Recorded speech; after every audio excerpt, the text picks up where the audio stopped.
All right. Welcome back to Whole Future. I've got another guest on the line today. It's my friend Robert. We first met at Woodstock Fruit Festival. What year was it? I think it was 2013. We talked for like an hour. Yeah, and played some footbag, hacky Yeah, sack. And so got Robert on the show today. He's got a new recipe book coming out. But before we talk about that, let's talk about just like a little bit about who you are and how long you've been doing this plant-based diet, fruit-based diet thing. for sure. Right now I'm 19 years old, and I got started in veganism slash fruit-based lifestyle about 4 years ago, right in January of 2011. And I got started because my whole childhood and the whole start of my life was pretty much just really crappy in terms of like life quality. I was sick every day, lethargic every day, had no energy to exercise, do anything. I was just, sat in front of the computer, played games. I had constant mucus problems. Sometimes I could barely breathe.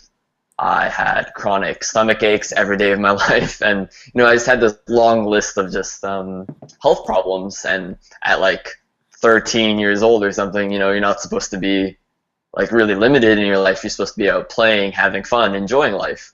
You're supposed to, the classic model is like by 40, 50, 60, that's when you start to deteriorate, not when you're 13. That's why I got into healthy living. And at first I got into juicing, which then led me into raw food. And that's where I am today, eating a low-fat, raw vegan diet. I went on a canoe trip for 14 days when I was 14. And that kind of was my first time I realized like, oh, I can actually feel better in my life. Like my health and how I feel isn't really normal, because there I had a lot more exercise. I had a lot more overall better food than I was eating at that point.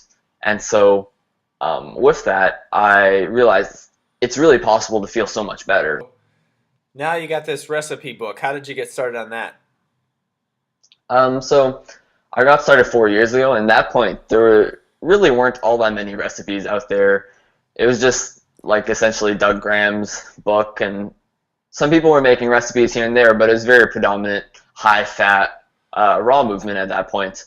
And so you always had those crazy like 35 ingredient recipes of tons of nuts, seeds, and cacao, dates, and whatnot. And so then at that point, I kind of started to realize that like I had to make my own recipes because I just couldn't find anything good that made me feel good afterwards. And so over the past 4 years, I've been creating recipes that are simple to make, taste like really delicious, and always are under like 10 ingredients maximum, because I want them to digest really well, and also I want to make them quickly.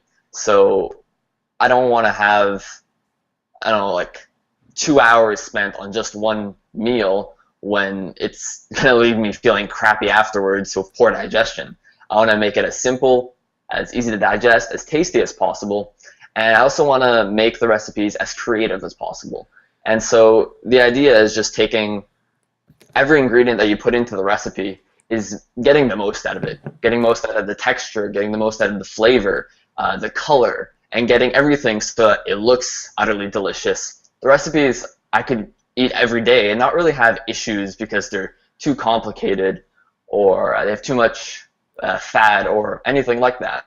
And so the recipe book is there to help people, get over their cravings, get on a right path to start eating more fruits and vegetables if they haven't before.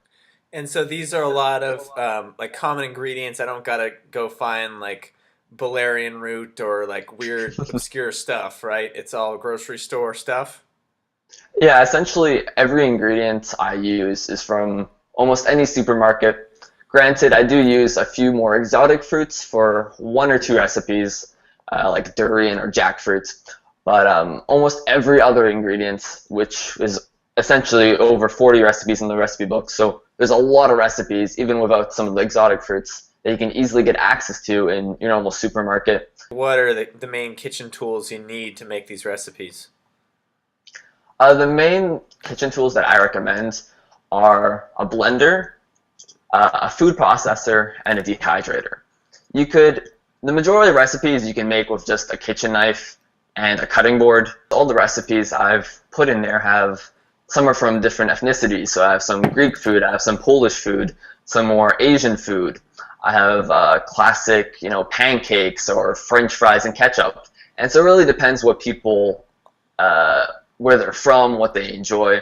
But I made sure to make all the recipes as diverse as possible. And that's what I really want to help people learn, is to get creative and make delicious recipes that are simple. All right, cool. Well, the link is down below. We got a total of 41 recipes for 20 bucks. And if people want to learn more about you and, your videos and things like that, like where's the best place for people to check you out? For sure.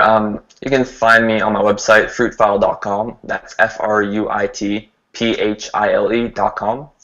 And it's the same thing, Fruitfile Facebook, Fruitfile Instagram, Fruitfile Twitter, YouTube, etc. All right, awesome. Well, thanks for coming on the show. Be sure to check out the recipe book, guys. Highly recommend it. And we'll catch you next time.